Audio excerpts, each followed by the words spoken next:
기적이 없어도 버티는 힘, 말씀이란 제목으로 하나님 말씀 증거하도록 하겠습니다. 2차 전도 여행의 지금 두 도시 이야기입니다. 데살로니카하고 베레아라는 도시입니다. 근데 두 도시는 가까이 있는 도시인데 대조적인 도시입니다. 특별히 데살로니카는 거칩니다. 폭력적입니다. 그래서 바울이 증거했을 때 깡패들 동원해가지고 죽이겠다고 쫓아내고 그런 곳이었습니다. 반면에 그 옆에 떨어진 베레아는 너그럽다고 성경은 표현하고 있습니다. 11절에 보면 너그럽다. 근데 그 옛날 성경에는 신사롭다, 신사적이다 이렇게 표현합니다. 그리고 한글 번역에는 이게 번역이 어려운가 봐요. 그래서 어떤 성경에는 고상하다, 또 공동 번역해 보니까 마음이 트인 사람들이다 이렇게 번역을 했습니다. 근데 영어 성경은 거의 다 똑같아요. 모아 노블. 그러니까 노블이 뭐야? 그 품이 있다 뭐 그런 거죠. 너그럽다. NLT 하나만 오픈 마인디드 이렇게 되어 있습니다. 그러니까 무슨 얘기예요? 수용성이 좋다. 그러니까 두 도시는 하나는 폭력적이고 하나는 수용성이 좋고 하나는 거칠고 하나는 부드럽고 뭐 그런 차이점이 있는 것 같습니다. 요즘에 우리 사람들을 분석할 때도 MBTI로 분석하지 않습니까? 그러면은 이걸 데살로니가도 사람으로 보고 이 베레아도 사람으로 본다 그러면 우리가 만나는 사람 가운데 이렇게 극단적인 사람도 있다는 거예요. 예를 들어 데살로니가 같으면 외향적이고 감정적이고 즉흥적이고 또는 뭐 베레아 같으면 내향적이고 이성적이고 계획적이고 다르죠. 그래서 어떤 때는 잠깐 부딪히게 되고 어떤 때는 수용이 좋아서 또 기분 좋을 때도 있고. 그런데 문제는 우리가 접하는 사람들이 이렇게 다양하지 않습니까? 우리가 골라서 접할 수는 없잖아요. 그런데 사도 바울이 지나간 자리에 이렇게 여러 사람 만나가지고 없어지는 것도 있고 깨진 것도 있고 사라지는 것도 있었지만 전도서 같이 바람 잡는 것 같고 그죠? 이게 허무하고 그런 것도 있지만 끝까지 남았던 게 있다라는 거예요. 끝까지 남는 게 뭐냐? 내 인생에서 뭐가 남느냐? 말씀이 남는다는 거예요. 말씀이. 그래서 이렇게 다양한 곳을 만났지만 말씀 뿌렸던 것만은 상황과 조건에 관계없이 다 남게 되더라. 그래 우리 인생 어떻게 살아야 되겠습니까?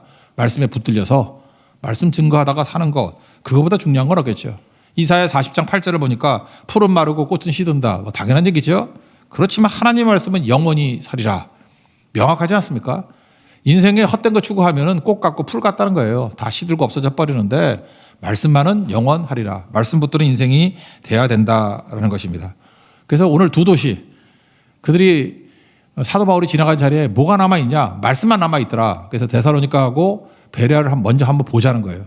데살로니카는 큰 도시였습니다. 그 동네, 그러니까 마게도냐의 수도라고 얘기를 합니다. 수도였고, 당시에 인구가 20만 명이 넘는다 그래요. 그러니까 큰 도시였죠. 데살로니카. 그런데 말씀을 되게 짧게 증거했습니다. 성경을 보니까 최소 3주였던 것 같아요. 3주. 새 안식일이라 그러지 않습니까? 2절을 보니까 새 안식일에 성경을 가지고 강론했다. 그러니까 짧은 시간이었다. 근데 임팩트가 있고 강력했던 이유가 뭐냐? 뭘 전했죠? 3절을 보니까 오직 예수만을 증거했다는 거예요. 그리고 십자가 부활을 증거했다. 여기 뜻을 풀어 그랬죠. 구약 성경이잖아요. 당시에는. 구약 성경의 뜻을 풀어서 그리스도가 해를 받고 그러니까 십자가를 말하고 죽은 자 가운데 다시 살아나야 할 것을 증언했다. 부활을 얘기하고. 그러니까 십자가 부활을 증거했다는 거죠. 그리고 내가 전하는 이 예수가 곧 그리스도라. 핵심은 예수님인데 예수님이 메시아라는 거죠. 우리를 구원하실 분이다. 방법이 뭐냐? 십자가 부활을 통해서 우리를 구원하실 분이다. 그러니까 오직 예수, 십자가 부활을 증거했다라는 것입니다. 여러분 구약 성경은 예수님 오시기 위한 어떤 그림자라 그러죠. 예표라 그러지 않습니까? 그래 예징이라는 거죠. 그러니까 구약의 큰 흐름 보면 구약 사건에 두 가지 큰 사건이 있죠. 하나가 출애굽, 또 하나가 뭐예요? 바벨론에서 돌아오는 거. 바벨론. 내용이 무엇입니까? 애굽의 노예였잖아요. 십자가 고난 아닙니까? 근데 거기서 하나님께서 개입하셔서 출애굽시켜서 가나안 땅으로 건져내잖아요. 구원이죠, 구원. 구원 사건이에요. 예수님의 십자가 부활하고 똑같은 얘기 아닙니까? 바벨론에 끌려갔습니다. 왜 끌려갔죠? 죄인이기 때문에. 70년 동안 죽을 고생 다 했습니다. 자기 힘으로 돌아온 거 아니죠? 하나님께서 고레스의 마음을 감동시키시다 보낸 거 아니에요. 하나님의 구원이죠. 하나님의 구원이 일어나서 십자가를 통과해서 부활을 임하게 되었다. 그 패턴과 똑같이 신약의 내용이 뭐냐? 이렇게 증거했겠죠. 우리는 죄의 종이다. 죽음의 종이다. 근데 예수님이 우리를 위해서 십자가에서 죄값을 다 치르시고 죽은 자 가운데서 다시 살아나시는 부활을 통해서 우리를 구원해 주셨다. 그래서 메시지가 뭐예요? 예수님이 살아계신다는 거죠. He is alive. 그리고 지금도 우리 가운데 살아서 역사하시고 계신다. 이게 부활의 메시지 아닙니까? 이게 기독교의 본질이에요. 우리가 어떤 죽음과 어떤 좌절과 낭망의 상황에 놓였다 할지라도 예수님 오시면 우리에게 부활을 줍니다. 생명을 줍니다. 구원을 줍니다. 이게 바울의 메시지였다는 거예요. 그래서 예수님은 그리스도입니다. 그리스도가 뭐예요? 기름 부은 자, 메시아라는 거예요. 구원자라는 거예요. 그거를 증거했다라는 것입니다. 지난 주간에 베트남에 갔는데 저는 이게 너무너무 이 말씀하고 비슷한 상황을 접하게 되었습니다. 제가 지난번에 갔을 때 베트남의 역사를 들어봤더니 베트남에서 제일 복음화가 많이 됐던 데가 어디냐? 그 중간쯤에 있는 다낭이라는 곳입니다. 요즘에 한국의 관광객들이 너무 많이 가서 경기도 다낭이라 그런다면서요. 그렇게 다낭에 한국 사람이 많이 간대요. 근데 거기가 원래 예수 믿는 사람이 제일 많았던 도시였습니다. 제일 많았던 곳에. 근데 공산화 되고 난 다음에 교회를 다 없애버리고 또 뭐 추방하고 막 그랬잖아요. 그래서 그 자리에 놔두면 너무 다낭의 기독교 뿌리가 깊고 신앙의 뿌리가 깊기 때문에 우리 한국 같으면 평양에 있는 그리스도인들이 다 흩어졌듯이 거기 사람을 다 추방시켜버렸다는 거예요. 추방을 어디를 시켰느냐? 남쪽으로 내려오면 남동쪽에, 그러니까 베트남 남쪽 동쪽에 거기 사막지대가 있습니다. 우리가 요즘에 관광지로 또 알고 있는 무이네예요. 무이네. 지난번에 한번 갔었죠. 사막입니다. 무이네. 근데 거기로 추방을 시켜버린 거예요. 그러니까 자기 고향을 떠나면 뭐든지 약화되게 돼 있죠. 근데 고향에서 추방당한 그리스도인들이 그 동네에 와가지고 동네 이름을 뭐라고 지었느냐? 복음이라고 지었습니다. 복음. 그래서 그걸 베트남 말로 푹암이에요. 푹암. 푹암. 그래서 가는 곳마다 푹암이란 말이 너무너무 많더라고요. 복음이라는 거예요. 동네 이름이 복음이에요. 거기 갔더니 그 험악한 곳이 발전이 됐어요. 그리스도인들이 가가지고 진짜 사막의 강을, 광야의 길을 낸 거예요. 무인회가 살기 좋은 곳이 됐고 지금 공항 만들었습니다. 다 만들었는지 모르겠지만 그쪽을 믿는 사람이 다 개척을 해버렸어요. 그러니까 생명의 땅을 만들어버렸다고요. 사막을 생명의 땅으로 변화시켰던 것이 무인회. 그 동네 이름이 뭐라고요? 푹암. 동네 이름이 복음이라고요. 그래서 그런지 모르지만 이번에 3군데 교회를 가고 2군데 기관을 갔었는데 교회마다 복음이 들어가 있더라고요. 참 베트남 크리스찬들은 복음을 좋아하는 것 같아요. 복음이 뭐예요? 말씀이고 예수님 아니에요, 예수님? 특별히 3번째 갔던 목요일날 갔던 교회 이름이 복음 생명교회예요. 푸감 쓰성이 생명인데 복음 생명교회. 거기도 복음이 있더라고요. 근데 이번에는 뭐 공안들이 와가지고 계속 뭐 방해하고 그랬는데 그때 오전 시간에 우리끼리 예배 드릴 수 있는 짧은 시간이 있었습니다. 급하게. 그래서 그때 목요일날 복음생명교회에서 기도회와 예배를 드렸습니다. 처음에는 공안 없는 예배를 드리니까 감격스럽더라고요. 그래서 처음으로 1시간 반 정도 예배를 드렸는데 찬양하고 기도하고 말씀 증거하고 그랬는데 그 찬양하고 기도하는 가운데 어떤 한 성도, 남자 성도인데 베트남 사람 치고는 키가 컸어요. 제가 볼 때 거의 180쯤 되는 형제예요. 근데 갑자기 팍 쓰러져 버리는 거예요. 저 순간 생각을 했죠. 만감이 교차되더라고요. 또 귀신 쫓아내는 싸움을 벌여야 되는구나. 난 귀신 들린 줄 알았어요. 그래서 이거 쫓아내야 되나, 또 공안이 오면 어떡하나, 귀신도 쫓아내야지, 공안도 쫓아내야지, 쫓아낼 게 너무 많다. 그래서 막 생각이 떠오르더라고요. 이거 어떻게 처리해야 되지? 이럴 때 중단해야 되나, 공안부터 처리해야 되나, 남아있는 성도들 혹시라도 피해가 가는 거 아닌가, 어떻게 해야 될지 모르겠더라고요. 그래서 기도하면서도 성령의 지혜를 구했다고요. 근데 알고 봤더니 다행이었어요. 귀신 들린 게 아니고 크리스찬인데 예배 드릴 때 성령의 만지심이 있었던가 봐요. 너무 감동스러워서 감격에 겨워서 주체를 못해가지고 그냥 주저앉은 거예요. 쓰러진 거예요. 조금 지나고 난 다음에 쌩글쌩글 웃으며 나와가지고 은혜 받으셨다고 합류했더라고요. 참 다행이었죠. 근데 그때 느꼈던 게 뭐냐? 예수의 말씀을 증거하고 예수님 증거하니까 복음이 역사 들어가. 교회 이름 그대로예요. 복음 생명 교회예요. 복음이 들어가니까 생명이 역사하기 시작하더라는 것입니다. 큰 은혜가 있고 주님의 만지심이 있었다라는 것입니다. 그러니까 예수 증거하면요 성령이 임재합니다.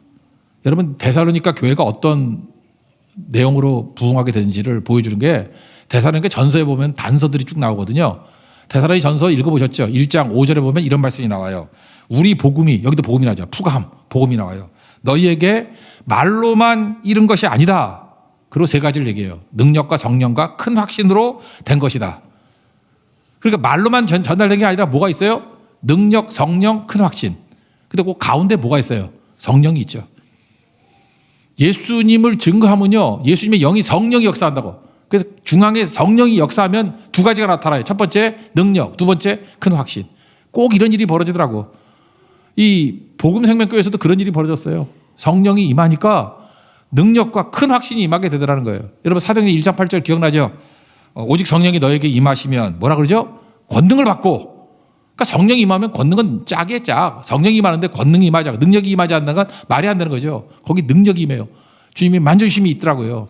그리고 끝나고 난 다음에 어떤 일이 벌어지냐. 마음속에 큰 확신. 콘크리트 같이 흔들림이 없어요. 우리가 맨날 왜 흔들립니까? 성령 받지 못해서 그래요. 성령 받으면 큰 확신 가운데 흔들림이 없는 신앙이 된다는 거예요. 제가 예배 시작 전과 이후에 굳이 달라진 모습이 뭐냐. 떠날 때 보니까 큰 확신이 있어요. 전부 다. 우리 선교대원뿐만 아니라 베트남 크리스찬들, 새로 온 사람들 확신에 차 있어요. 확신에. 이게 교회입니다.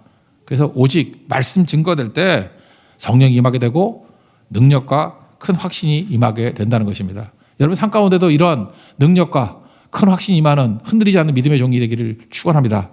이 똑같은 일을 역사에서 한번 찾아본다 그러면 우리 감리교회 창시자라 그러는 존 웨슬리가 있죠. 존 웨슬리. 존 웨슬리 모태 신앙 아닙니까? 믿음 좋은 집안이잖아요. 어머니가 수산나예요. 여러 명의 형제들 믿음으로 키운 어머니 아닙니까? 좋은 집안이죠. 근데 존 웨슬리가 사역을 할 때 사역은 하지만 성령 충만하지는 않았던 것 같아요. 성령이 뭔지 몰랐던 것 같아요. 그러니까 능력도 없고 확신도 없는 거죠. 그러다가 미국과 영국을 왔다 갔다 하면서 사역을 했거든요. 근데 그 타고 다니는 배 이름이 너무 재밌어요. 시몬즈라는, 내가 보니까 우리나라에 침대도 있던데, 시몬즈 침대 있죠.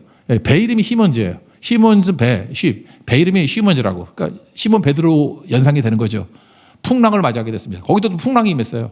너무 풍랑이 임하는데 이 존 웨슬리의 마음 가운데 두려움과 불안, 이 너무 격정적으로 일어나서 견딜 수가 없더라는 거예요. 너무 힘들어서 죽을 것 같은 느낌이 있었다는 거예요.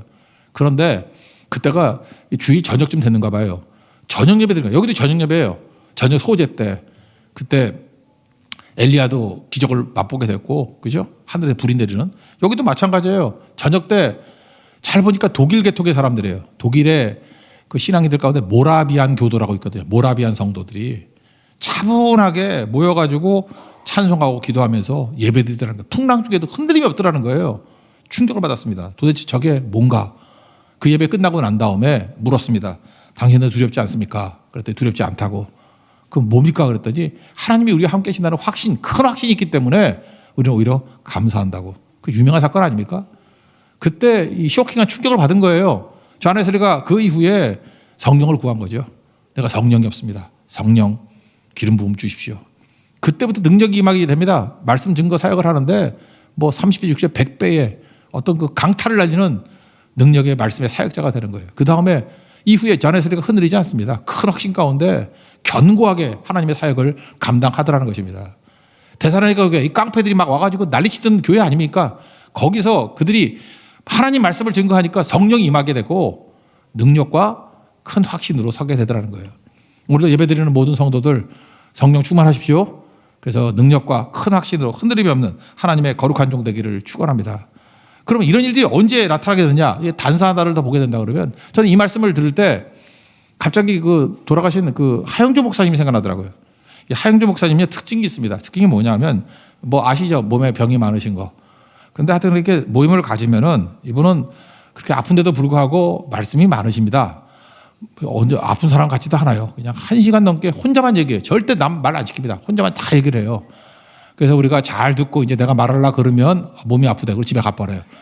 그래서 별로 말을 한 적이 없어요. 제가 그래서 몇 번 경험을 했기 때문에 제가 틈틈이 이렇게 물어보고 문답을 했던 적이 몇 번 있어요. 제가 궁금했던 게 그거예요. 목사님 언제부터 그렇게 교회가 부흥하게 됐고 성령의 도우심으로 뭔가 이렇게 폭발적인 힘을 느꼈습니까? 나 그게 궁금했거든요. 언제 그랬습니까? 그랬더니 이분이 이렇게 얘기하더라고요. 계기가 굳이 말한다 그러면 이거라고.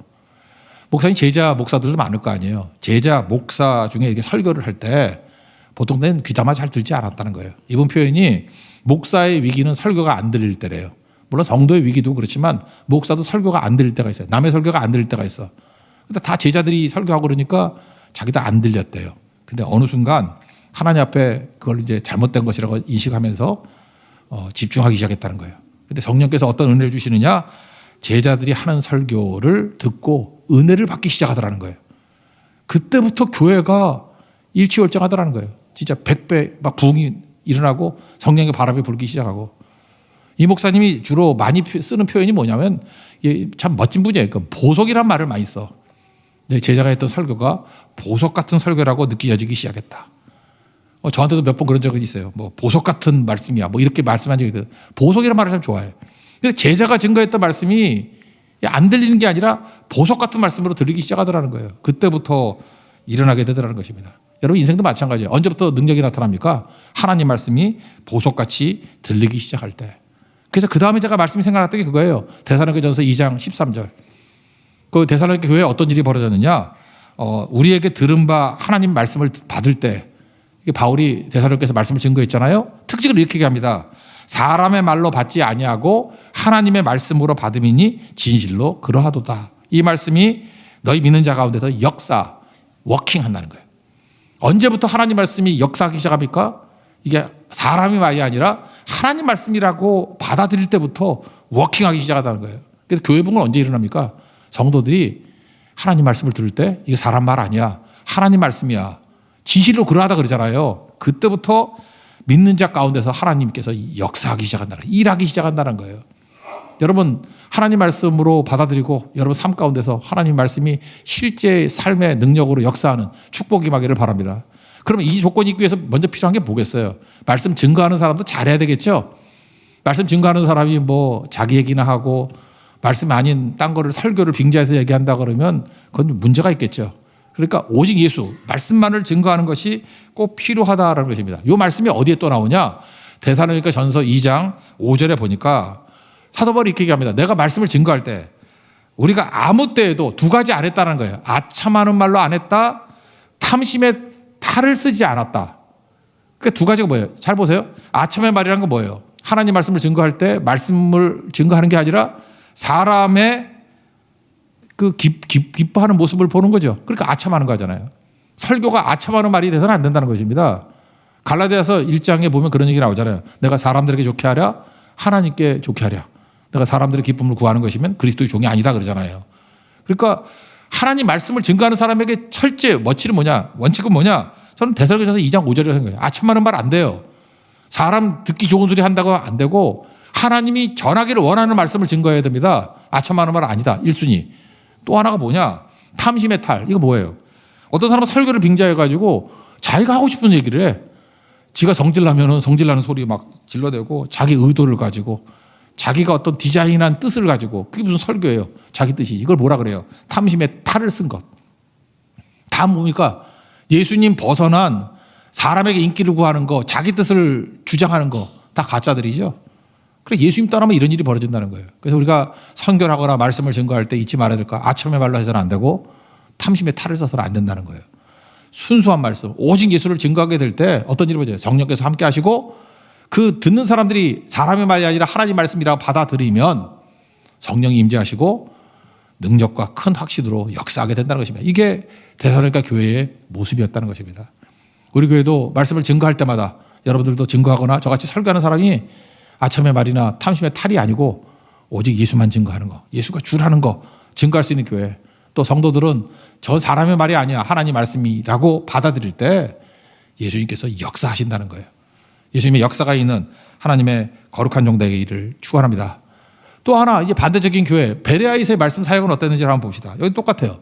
여기는 되게 젠틀했다 그랬죠. 부드럽다, 너그럽다. 특징이 11절에 나오는데 11절 한번 읽어봅시다. 11절 시작.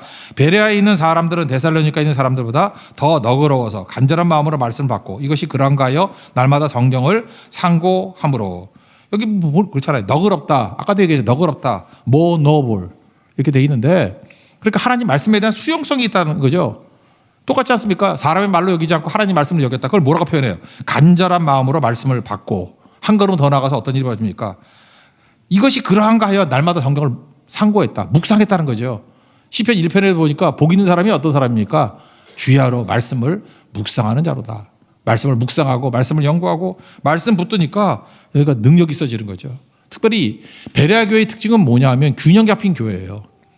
그러니까 말씀에 대한 어떤 지식도 있고 뜨거움도 있고. 저는요 어렸을 때 그런 생각을 해봤습니다. 우리 크리스찬들을 바라보니까 좀 아쉬움이 있어. 균형이 없는 거예요. 뜨거움이 있는 사람들 가보면 지성이 없고 지성이 있다는 사람 옆에 가보면 뜨거움이 없어요. 뜨겁지 않아요. 그러니까 여러분 그렇잖아요. 어떤 사람이 되게 똑똑해. 아, 참 좋다. 저 지성이면 하나님 앞에 잘 쓰임받을 수 있어 라고 가보면은 머리가 비어 있어. 또 반면에 그죠, 뜨겁다 그러는 사람들 가보면 머리가 비어 있는데 반대로 또 뜨거운 사람들 보면은 비어 있고. 지금 몰래 얘기하고 있지? 내 머리가 좀 그러네. 예. 지성이 있으면 또 뜨겁지 않고. 그래서 그때 제가 기도했던 게 뭐냐면, 하나님 이거 답이 뭡니까? 그때 마틴 로이드 존스, 제 기억에는 목사가 설교를 하는 책인데 거기에 이런 주제가 나오더라고요. 로직 on fire. 로직이 있어야 돼, 로직이. 논리가 있어야 되는데 on fire, 불 붙는 논리. 두 가지가 다 있어야 되겠구나. 그래서 간단히 기도할 때는 로직 on fire. 불 붙는 논리를 주십시오. 이렇게 기도를 했고, 그때부터 제가 이 두 가지의 균형에 대한 것들을 가지고 정말 제가 30대는 이거 갖고 싸움벌였어요. 내용이 뭐였냐? 가장 지성에 뛰어난 사람이 누구냐? C.S. 루이스더라고요. C.S. 루이스의 지성의 대표. 그래서 C.S. 루이스에서는 지성을 배웠고, 이성을 배웠고, 그 다음에 A.W. 토저라는 분은 뜨거움이 있어요. 불이 있어요. 영성이 있다고. 근데 묘한 게 뭐냐면, 이 루이스하고 토저가 1963년에 두 분 다 돌아가셨어요. 근데 우연의 일치인지 모르지만 제가 63년에 태어났어요.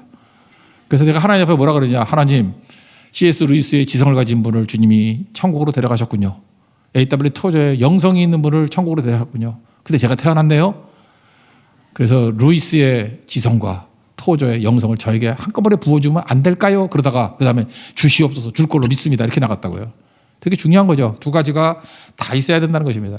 그래서 제가 굳이 얘기한다 그러면, 그 C.S. 루이스는 제 친구 되는 목사, 장계철 목사가 우리 큰딸 주례 했었죠. 장계철 교수가 번역 제일 많이 했어요. 순전한 기독교부터 시작해서 뭐 번역 제일 많이 했고, 그 다음에 A.W. 토저는 어떤 출판사에 김은국 편집장 계셨는데 미국에 정식 계약을 맺어서 전체 시리즈, 토저 시리즈 전체를 다 판권을 샀어요. 그래서 우리나라에 다 소개를 했다고요. 제가 보람을 느끼는 것 중에 하나가 뭐냐 하면은 우리에게 진짜 필요한 책들이 있죠. 루이스와 토저의 지성과 영성에 대한 연결. 제가 얼마 전에 기독교 이렇게 출판하는 거 보니까 스크루테이프의 편지가 1등이 돼. 그게 언제부터 책인데 아직도 1등을 하고 있잖아요. 그러니까 우리에게 엄청나게 자양분을 주고 힘을 준 게 됐겠죠. 그런데 이런 영성, 두 개의 양자의 균형 있는 영성을 가진 교회가 어디냐? 그게 베레아 교회였다는 거예요. 이 베레아 교회에서 특징적인 거, 티피컬한 거 하나가 더 있는데 12절 뒤에 보니까 남자가 적지 아니하니, 이라죠. 남자가 적지 않다. 여러분 이상하지 않습니까? 이런 구조를 왜 써놨을까? 남자가 많은 교회였다는 거예요. 남자가. 이게 특징. 베레아 교회의 특징은 남자가 많았다. 우리나라의 어떤 큰 교회입니다. 되게 큰 교회인데 제가 꽤 된 얘기죠. 그 교회 목사님과 얘기를 하다 보니까 목사님 걱정이 있더라고요. 걱정이 뭐냐 그랬더니 교인의 85%가 여자래요. 남자가 별로 없대. 진짜 그렇습니다. 한국 교회 가보세요. 뭐 요즘에 그러죠. 여자분들 뭐 시집 간다고 뭐 큰 교회 가서 남자 찾아보겠다. 가봐. 여자밖에 없어. 남자 없어요. 남자가 없대. 그래서 고민이라 그러는데 저는 감사한 게 뭐냐면 우리 교회는 남자가 더 많거나 비슷해요. 그죠? 베레아 교회 놓고 제가 기도해서 그래요. 이게 추구하는 게 그거라고. 일단은 여자들은 놔둬도 와요. 남자에게 집중해야 돼. 남자들이 모이는 교회. 이 베레아 교회가 그런 교회였다는 것입니다. 여러분 오해 없이 들으십시오. 남자와 여자는 하나님께서 만드실 때 기질적인 차이점을 두고 만드셨던 것 같아요. 여자들이 마음을 빨리 엽니다. 근데 마음이 빨리 열리는 게 여자예요. 남자들은요 심사숙고형입니다. 잘 안 열려요.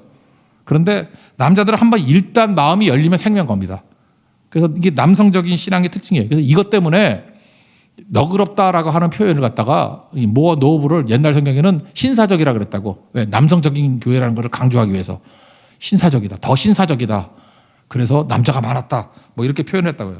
여자들은 감성적인 걸 좋아하죠. 남자는 되게 논리적입니다. 다시 말해서 남자들은 논리적인데 경계심이 많아요. 경계심. 그래서 이게 쉽게 잘 안 넘어가. 그래서 이단에 빠지는 거 보면 여자들이 훨씬 많아요. 남자들은 경계심이 세가지고 잘 안 빠져. 그래서 뱀이 유혹할 때도 보면은 남자한테 안 가고 여자한테 가잖아. 여자들은 경계심이 없고 마음을 빨리빨리 열거든. 심지어 뱀에게도 마음을 열어. 그래서 죄를 졌어. 그 여자들이 그렇다고요. 남자는요 뱀한테는 안 속는데 여자한테 잘 속아. 사랑하는 여자가 뭐 간다면 나도 가지. 지옥도 따라간다. 이러면서 망한 거라고. 그도 먹은지라. 한심해. 그죠? 그러니까 남자는 여자를 조심해야 되고 여자는 뱀을 조심해야 돼. 그죠? 요거 조심하면 되는 거라고요. 그러니까 속성이 그렇다고. 그러니까 남자는 경계심이 있는데 이게 잘 안 되는 거죠. 그러니까 남성적인 교회의 특징은 뭐냐 하면은 설득력이에요. 여러분 기독교라는 건요. 이렇게 믿음만 가지고 뭐 믿습니다는 감성 갖고 되는 게 아니라고. 그래서 교회는 기초가 기적이 있죠. 기적은 감성을 작용한다고. 근데 남성적인 교회의 특징은 뭐냐면 말씀이 더 깊어져요. 그리고 설득력을 요구해요. 남자들은요. 설득되지 않으면 절대 따라가지 않습니다. 설득돼야 돼요. 여러분 믿음을 보세요. 내가 이해, 납득, 공감 다 된다는 걸 설득력이라고 하잖아. 설득돼야 믿는 건 아니에요. 어느 순간인가 주님께서 우리에게 믿음을 선물로 주셔. 믿어요. 근데 설득되지 않고도 믿음이 약간 앞서가. 그런데 시간이 지나면 반드시 설득이 되게 돼 있어요. 그래서 교회는 약간 남성적인 교회가 중요해요. 왜냐? 말씀에 의해서 설득되면서 나가야 균형이 잡히게 돼 있다고.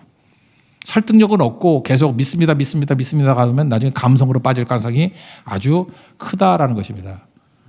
그래서 여러분 선교 갈 때도 마찬가지죠. 여러분 설득이 안 되더라도 선교 갈 수 있어요. 근데 선교를 한 번 가고 두 번 가고 난 다음 이번에도 베트남 선교 갔다 오신 분들 처음에는 선교 왜 가요? 그런 분들이 있었다고. 이해 못 하겠다고. 한번 가보자고. 근데 돌아오는 날 이제 왜 가는지를 알았다고. 설득이 되더라고. 성령께서 설득을 하신 거죠. 이게 두 번, 세 번 되면 거의 설득이 돼요. 설득이 돼가는 게 기독교라는 것입니다. 이게 설득하는 부분을 뭐라 그러냐면 기독교에서는 변증이라 그래요. 변증. 신앙에는 변증이 있는 거예요. 변증.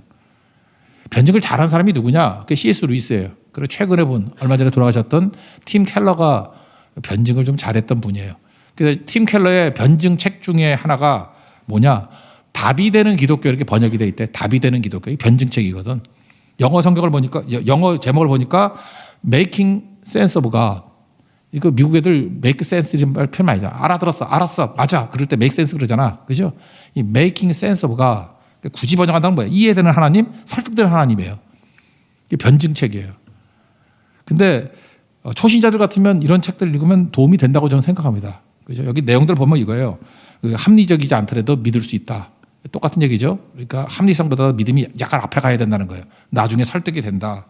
그리고 어떤 사람은 뭐 오직 예수 그러면 기독교를 폭력적이라 생각하는 사람이 있어. 왜 자유를 안 주고 제가 폭력적이냐. 포스트 모던도 비폭력적이지 않다. 폭력적이다. 그래서 세상 논리가 왜 폭력적이지 않아요? 폭력적이지. 막 법으로 때리려고 그러고 공격하려고 그러고 그런 것들이 있잖아요. 그죠? 그래서 그런 것들을 이렇게 설득해 나가는 책입니다. 근데 저는 아쉬움이 있어요. 이 답이 되는 기독교의 내용은 그 성경으로 변증한다기보다도 다른 분야의 지식을 가지고 변증하는 게 더 강해요. 그래서 마치 사도 바울이 다음에 나올 아덴에서 철학을 가지고 증거하는 것 같은 느낌이 들기도 하더라고. 그래서 저는 이거보다도 더 좋은 변증은 성경을 가지고 성령과 함께 변증하는 게 중요하다고 생각하는데 예를 들어서 에베소서 2장 8절 믿음이 진짜 중요한 거죠. 너희는 그 은혜에 의하여 믿음으로 말미암아 구원을 받았으니 너희에게서 난 것이 아니고 하나님의 선물이라고. 선물로서 이 믿음이 오는 게 되게 중요한 거거든요. 세 단계. 이거 NLT 영어 성경이 더 편하다 그랬죠. 우리 한국말을 읽으면은 헷갈려. 그 은혜에 의하여 믿음으로 말미암아 구원을 받았으니. 영어 성경은 이렇게 돼 있어요. God saved you. 하나님이 너를 구원했다고. 우리 구원이 필요하죠. 하나님이 구원하는 거예요. 주어가 하나님이에요. 하나님이 God saved you. 우리를 구원했다고요. 뭐에 의해서? By His grace. 행위, 공로 이런 거 아니고. 명확하잖아요. By His grace. 방법이 뭐예요? By His grace. 그리고 언제 이게 작동하기 시작합니까? 믿음의 스위치가 누려질 때. When you believed. 이게 핵심이에요. 에베소 2장 8절. God saved you. 너를 구원했어. By His grace. 은혜만을 붙들고. 언제 작동해요? When you believed. 이게 핵심이에요, 핵심. 근데 이렇게 되는 게 뭐라고요? 하나님의 선물이라고. 이 선물이 여러분이 임해서 하나님의 말씀이 작동해서 역사하는 능력의 종되기를 축원합니다. 그러니까 두 교회 다, 그죠? 데살로니가도 그렇고 베레아도 그렇고 결국 지나갔을 때 남는 게 뭐예요? 말씀만 남더라.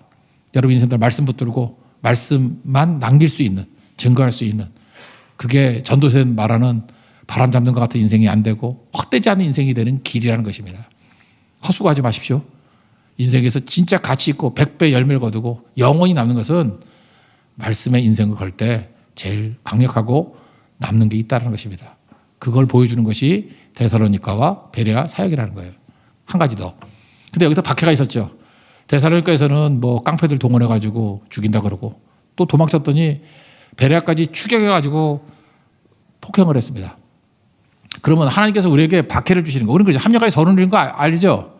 우리 인생 가운데 어떤 때는 이렇게 막힐 때도 있고 방해도 있고 그래요. 그러면 의미가 있겠죠. 그 도대체 이 박해로서 과정의 축복이 뭡니까? 이걸 물어봐야 된다고요. 그런데 박해하는 자들이 주는 제일 큰 축복 중에 하나가 뭐냐면 우리 그래요. 교회를 공격하는 사람들 많잖아요. 안티 크라이스트들 되게 많잖아요. 근데 그런 사람들의 특징이 뭐냐면 교회를 잘 연구해가지고 교회의 약점이 무엇인지를 지적해주고 교회의 핵심이 무엇인지를 지적해준다라는 거예요. 그래서 난 안티가 좋던데. 여기 보세요. 데살로니가 안티들의 특징이 뭐냐면 바울의 설교를 잘 들었던 것 같아요. 우리 크리스찬들은 좀 멍청해가지고, 그러니까 멍청하게 구원받았지. 고린도서 1장 보세요. 뭐 지혜 있는 자가 있느냐 없다 뭐 그래요. 멍청하다는 얘기지. IQ 2자리만 모인 거잖아요 다. 근데 얘네들은 IQ가 높은 애들인가 봐. 바울의 설교를 듣고 핵심을 딱 두 가지로 파악을 했어요. 첫째 6절인데 천하를 어지럽게 하는 사람이 여기도 이름에 여기 킹제임스 버전 그 직역을 했던 킹제임스 보니까 The World Upside Down이에요. 그 세상을 뒤집어 엎는 자들, The World Upside Down, 세상을 뒤집어 엎는 자들이 여기까지 이르렀다. 이게 핵심이고, 그러니까 크리스찬의 특징이 뭐예요? 세상 뒤집는 자들이에요. 뒤집는 자들. 또 하나가 뭐냐? 17절에 나오죠. 다른 임금 곧 예수라는 이가 있다. 이게 뭐 더 중요한 거겠죠. 당신은 황제를 뭐라고 불렀냐면 주라고 그래요. 주님이라고 불렀어요. 주님 그러면 퀴리오스, 이건 황제를 뜻하는 거예요. 근데 크리스찬들이 주님 그럴 때 속지 마라. 쟤네들은 황제를 얘기하는 게 또 다른 임금, 그 예수를 얘기하는 거야. 얼마나 정확히 표현했습니까? 예수 있는 게 뭐예요? 우리의 왕의 왕 누구예요? 예수님이라고. 그죠? 예수 우리 왕이요. 그거 아니에요? 정확히 파악을 했죠. 그리고 예수 우리 왕이라고 주장하고 나아가면 어떤 일이 벌어져요? The world upside down. 세상이 뒤집힌다고. 다 뒤집어 버린다고. 정확히 파악을 했죠. 그래서 안티는 필요한 거예요. 우리가 모르는 것들을 지적해 준다라는 것입니다. 그래서 예수님을 우리의 왕으로 삼는 것이 얼마나 중요한지 이거 증거하지 말라는 거 아니에요. 여러분 사도행전 앞부분에 같은 보세요. 뭐 하지 말라 그래요? 복음 증거하지 말래요. 이번에도 마찬가지입니다. 우리가 둘째 날 떠인이라는 곳에 가서 말씀을 증거했는데 거기 공안이 와가지고 쫓겨났어. 오전 사역을 했는데 점심 먹고 하려고 그랬더니 급하게 나가래. 그래서 되게 위협을 느끼고 그랬었거든요. 이틀째 화요일 날 사역. 그래서 도움도 됐어요. 그러다가 이제 교회 말고 이제 마지막 금요일 날 사역은 사이공 빅토리 호텔이라는 데 우리가 200명 정도의 학생들을 모아놓고 그 베트남에 있는 어떤 선교단체 학생들이 있었어요. 그들이 개인적으로 전도할 수 있도록. 그래서 우리는 겉으로 뭐 내영혼이 은총 입어하고 뭐 우통 벗고 뭐 춤추고 부채춤 추고 뭐 이런 거 있어요. 그죠? 이런 거 했고 그 다음에 제기차기 하고 뭐 그랬더니 공안이 3명이나 왔더라고. 4명이 왔더니 저한테 V자를 그리면서 최고래. 이런 것만 하래. 사실은 우리가 공산당보다 위에 있는데 밑에도 이제 하고 있었는데 모르고 밥만 먹고 갔죠, 걔네들은. 근데 제가 느꼈던 게 그거예요. 참 묘하다. 그죠? 예수님 증거하면 그렇게 혈안이 돼서 막으려고 그러고 예배 드리면 막으려고 그러고 그렇게 장학금 주고 구제하고 이런 건 너무 얼마든지 하라는 거예요. 얼마든지. 초대교회가 똑같아요. 그러니까 무슨 얘기예요? 거꾸로 생각해야 된다고. 세상이 마귀가 하지 말라는 거를 계속 붙들면 그게 핵심이에요. 여러분 인생 가운데 어려움이 있으면 마귀가 어떻게 하는지 알아요? 설교는 하지 말래. 설교만 안 하면 다 용서해 준대. 설교만 하지 마. 전도만 하지 말래. 예배만 드리지 말래. 하지 말라는 거. 그래서 우리가 잘 헷갈리고 주의 음성이 잘 안 들리면 하나님께서 안티를 보내요. 그래서 계속 하지 말라는 거를 강조해줘. 그게 핵심이에요. 예수님이 우리 왕이다. 첫 번째 메시지. 두 번째는 뭐였어요? 이들이 가는 곳마다 세상을 어지럽히는 자들. The world upside down. 세상을 뒤집는 자들. 우리가 그런 자들이라는 것입니다. 두 번째 한번 보세요. 우리 기독교가 이 땅에 들어와서 변화시킨 게 뭡니까? 우리 조선시대. 조선이 좋아요, 나라가? 그 불합리하고 말도 안 되는 나라. 그죠? 자민족을 무슨 노비로 삼는 나라. 이게 말이 안 되는 나라였잖아요. 그죠? 이게 모순투성이. 옛날에 뭐 그런 책도 있었는데 공자가 죽어야 나라가 산다. 진짜 그랬어요. 지금 속고 있는 거야. 지금 우리가 뭐 무슨 고대 뭐 옛날 문화가 좋다 그러는데 그거를 우리나라 망할 뻔했어. 망했지 진짜 다 망했지. 여자들이 예수 안 믿는다는 건 난 이해가 안 가. 여자들 어떻게 살았는지 인간 치부터 못 살고 살았어요. 근데 복음이 들어오고 난 다음에 처음으로 여성 교육이 시작이 됐잖아요. 여자들 학교 다니는 거 지금 처음이야. 여자분들이 지금 옛날 같으면 지금 아프가니스탄의 그 여자들보다 대우가 더 나빴다고. 정말 그렇잖아요. 복음이 들어오니까 세상을 뒤집었잖아요. 업사이드 다운 더 월드. 세상을 뒤집잖아요. 이것만 뒤집나요? 가는 곳마다 뭐 다 뒤집혔지. 우리 민족이 술도 또 엄청 마셨던 분이에요. 서양 애들은요, 술 마신다 그러면 위스키 잔 요만한 것에 3분의 1 따라 넣고 혓바닥만 넣었다 뺐다 하면서 2시간 마시잖아. 침이 반이고. 그 들어서 어떻게 먹어, 그걸? 그걸 2시간을 마셔. 그러니까 마시는 게 아니지. 그 혀에 담갔다 뺐다. 나중에 들어서 버렸겠지. 그런데 선교사들이 와서 보니까 놀라 자빠지는 거예요. 항아리 이만한 거에다가 계속 먹는 거에 먹고. 그러니까 교회에서 뭐 훈련을 시키면은 조금 지나면 다 뒤집어지고 술 때문에. 그래서 우리나라에 금주가 벌어진 거예요. 금주. 술 마셔가지고는 변화 안 될 민족이라는 거예요. 우리 민족 절제 못해요. 그리고 열심히 일하다가 겨울만 되면 도박이라 그러죠. 투전판이라 그러죠. 도박하다 다 말이에요. 도박하지 말라. 그거죠. 담배 줄담배 펴가지고 맨날 병 들고. 그래서 금주, 금연, 그다음에 도박 금지 이런 게 나온 거라고요. 축적 금지 뭐 이런 거. 민족 바꾼 거예요. 여러분들 개화가 딴 게 아닙니다. 기독교 들어와서 개화된 거예요. The world upside down. 다 뒤집힌 거잖아요. 기독교는 그런 거예요. 저는 베트남뿐만 아니라 어느 곳도 다 마찬가지라고 생각합니다. 우리 복음이 들어가면 이렇게 변화의 역사가 나타나게 된다는 것입니다. 여러분 그래서 박해하고 방해하는 것이 나쁜 게 아니에요. 그 과정을 통해서 주님께서 우리에게 핵심을 붙들게 만들고 이게 핵심이다. 그리고 그것과 저항에 싸우는 가운데 인내와 연단을 기르게 되고 더 강하게 되고 승리하게 된다는 것입니다. 제가 이번 핍박이 있는 베트남 선교를 통해서 깨달았던 게 뭐냐? 정말 중요한 게 공동체의 중요성, 또 하나가 훈련의 중요성이다. 생각해 보세요. 이 모든 것들 공동체가 있으니까 견디는 거 아닙니까? 공동체가 있으니까 버티는 거 아니에요? 여러분 이거 6차 선교를 갔습니다. 그 7차도 가겠죠. 우리 개인이 가서 뭘 한다 그러면 그거 할 수 있겠어요? 못하지. 아무것도 못해요. 그죠? 뭐 방었다가 3일 보내고 막 그럴 거야. 근데 모든 걸 다 준비해 놓으니까 공동체가 하니까 내가 쏟아부는 헌신의 뭐 200%, 300% 결과가 나타나잖아요. 그래서 공동체가 중요하다. 공동체와 함께 움직이는 게 중요한 거예요. 또 하나가 훈련이 중요하다는 거예요. 베트남에 있는 우리 그 학생들 따라다니면서 뭐 통역하고 했던 사람들이 있거든요. 여러분 베트남 내가 비하하는 건 아니지만 사실 얘기할게요. 베트남 사람들은 약속을 안 지킵니다. 1시간 늦게 오는 건 늦게 오는 게 아니고 2시간 늦게 와도 늦게 온 게 아니에요. 그런데 얘네들이 우리를 잘 봤는데 마지막에 통역하던 자매가 그런 표현을 해요. 한국 문화가 놀랍대. 난 무슨 얘기가, 난 그래서 제기차기 하는 것 때문에 놀랐다는 줄 알았어. 그게 아니고 시간 잘 지킨다는 거예요. 놀랍다는 거예요. 그리고 아침에 깨자마자 누가 강요하는 것도 아닌데 딱 모여서 예배드리고, 그 다음에 끝나고 난 다음에 뭐 소리 지르는 것도 없는데 약속 시간 정확히 지키고, 뭐 버스에서 누구 안 왔다고 뭐 누구 찾아도 다니고 이런 거 없대요. 정시에 떠나고 예배드리고 정시에 떠나고. 그래서 충격을 받은 거예요. 내가 볼 때 그분들 딴 것보다도 우리가 하는 행동들에 충격을 받은 것 같아요. 의미가 있는 거죠. 왜 그렇습니까? 훈련이에요. 훈련해야 끝까지 갈 수 있습니다. 훈련 없으면은 뜨거운 마음만 가지고는 오래 못 간다는 거예요. 여러분 최고의 것이 예배입니다. 오늘부터 이제 저녁 예배도 있죠. 저녁 예배 참석. 다음 주가 추수감사주일인데 저녁에 성찬 예식이 있습니다. 다 참여하고 새벽기도 하고. 훈련하면요 위기 상황에서 흔들리지 않고 keep going 계속할 수 있다라는 것입니다. 두 도시 이야기인데 데살로니가 베레아. 특징 기적이 없었어요. 핍박만 있었어요. 근데 묘하죠. 기적이 있었던 곳에는 별로 열매가 없어요. 근데 기적이 없어도 버티는 힘 뭐였습니까? 말씀. 여러분 인생 가운데 기적이 많이 나타나기보다는 말씀이 뿌리를 내리는 성도가 되기를 원합니다. 끝까지 갑니다. 최후 승리합니다. 그리고 100배 열매를 거둡니다. 우리 교회가 말씀 붙들고 말씀 잘 증거하고 말씀 중심으로 공동체가 움직이고 훈련받고 하면은 주님께서 원하시는 하나님의 나라가 우리를 통해서 이루어지게 될 것입니다. 쓰임받은 믿음의 종되기를 축원합니다. 자리에서 일어나겠습니다. 나는 주님께 속한 자 찬양했습니다.